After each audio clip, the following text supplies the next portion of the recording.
qaba mo era waaqayyo kuno arfidua lencana manyatu porati nutasisa direngama kan kenya dabale farsa waka kana dabale farsa waka kana dabale farsa waka kana dabale farsa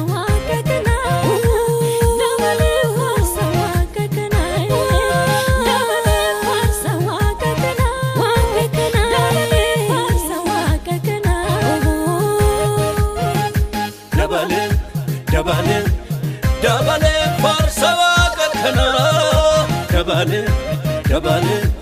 dabale farsa waka kana